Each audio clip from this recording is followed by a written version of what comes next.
Ladies and gentlemen, welcome back to the David C. Hutto radio show. It is Friday afternoon. Getting ready for the weekend. Man. But still, we got a lot to cover today. I don't have the phone lines open. We had some technical problems with them last night. As you could tell by listening to some of the broadcasts that we had earlier, it was kind of crazy, you know, the phone lines started acting all goofy and whatnot, and, you know, I apologize for that. You know, we're still trying to figure out all the glitches here in the studio. But we do have a lot to cover.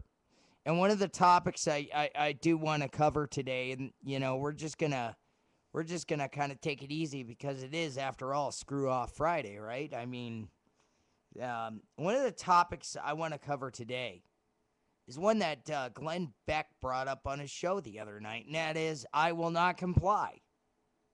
What does that mean? Well, it basically means this.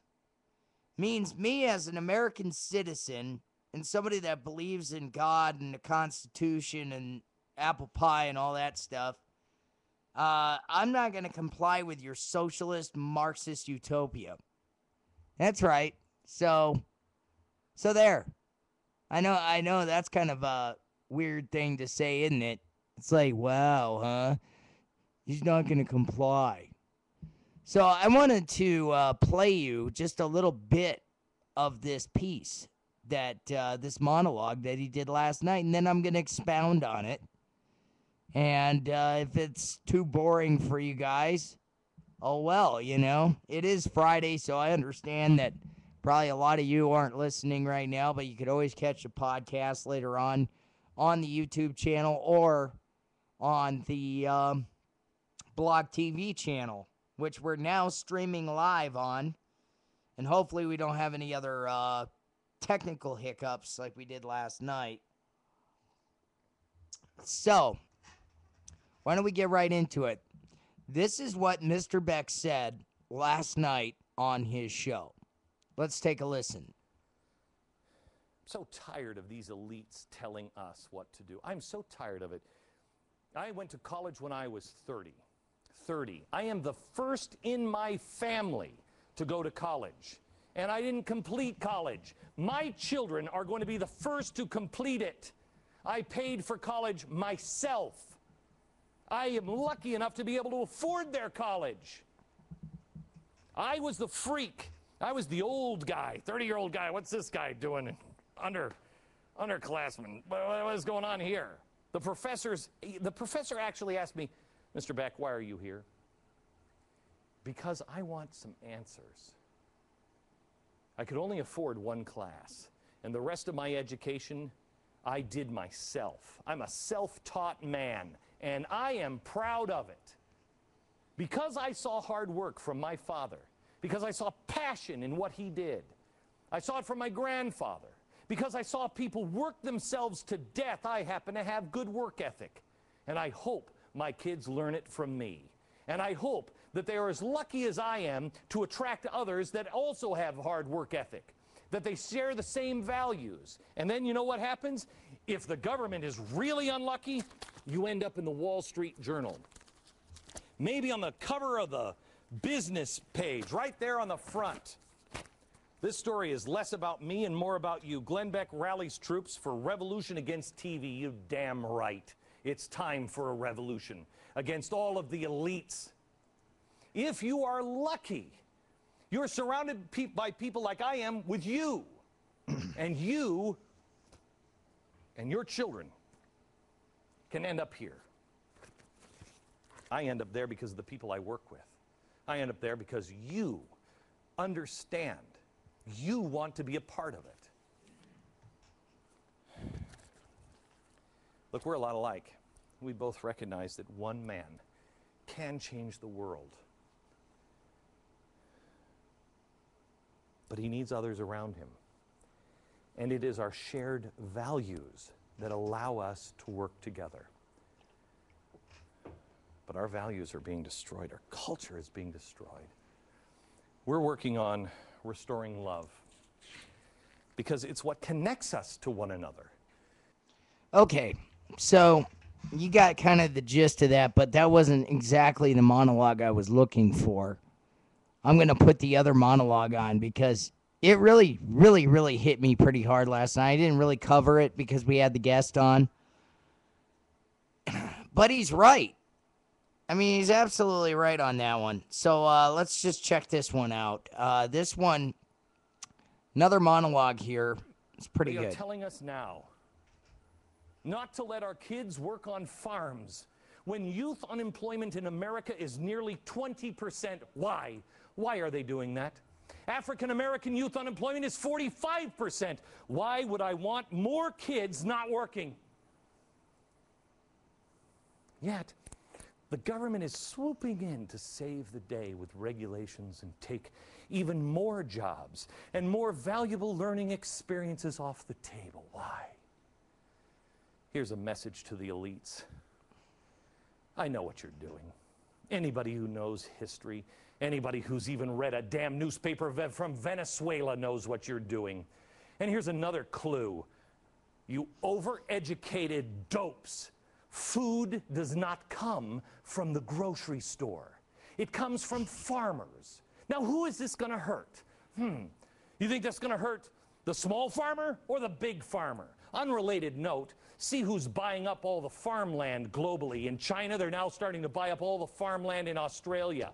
Hedge funds in America. Soros is buying up land all over the world. Is Mom and Pa, the farmers down the street, are they doing it? No. No, they're not. Because it's hard to be a farmer. And the rich get richer. They want to put the little guys out of business. It will destroy them. It will destroy the rest of the work ethic. It will destroy the family farm. And at the same time they're doing this in Philadelphia and here in Texas, in Houston, Texans, stand up. They are telling you that you now can't give someone else food who is hungry if you've made the sandwich and you're giving it to them. You got to go through them first. I will not comply. I will not stop serving anyone soup if they're hungry. I will go to jail. I have learned this lesson before. I am a man. Why? Because I hold these truths to be self-evident. And we are headed towards Hugo Chavez, where the government controls everything, including the farms. And that ends the same way every time. Massive starvation every time. And if you don't believe me, the facts are clear. The Soviet Union, Lenin took over the farms and 6 to 7 million people starved to death.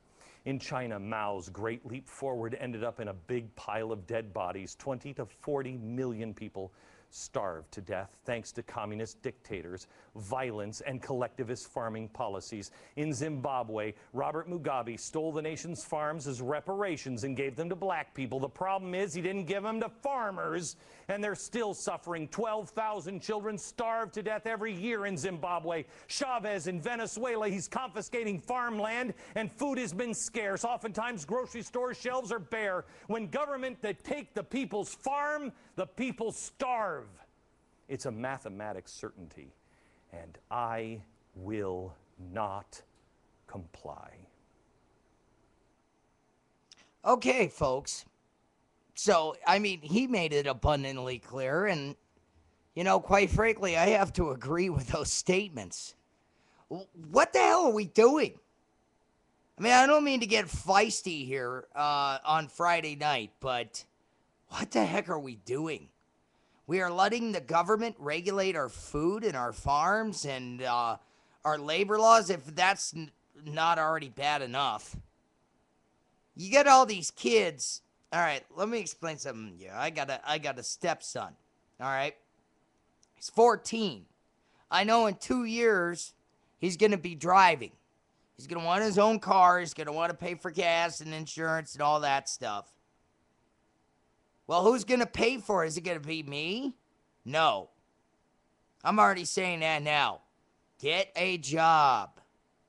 But if the government keeps going down the road that it's going on, no one's going to be able to work.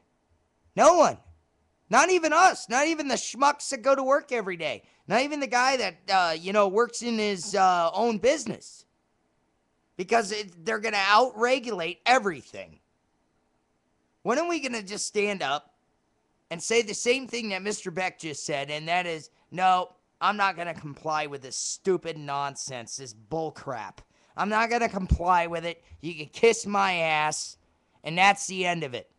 The argument's over. I mean, you really, really, really, really got to get your head screwed on straight to deal with an enemy like this. Because I'm telling you, they're playing us 6 ways to Sunday, and it's still apparent to me that a lot of people are still in a Fucanol trance, and they haven't gotten their heads out of their asses yet.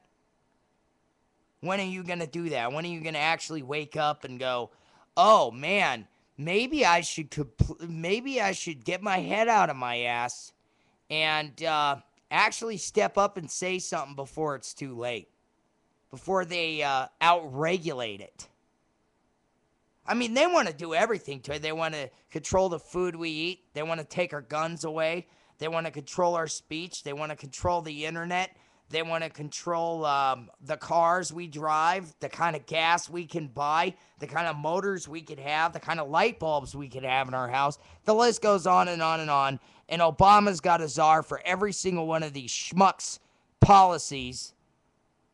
Every single one. He's got a czar for everything.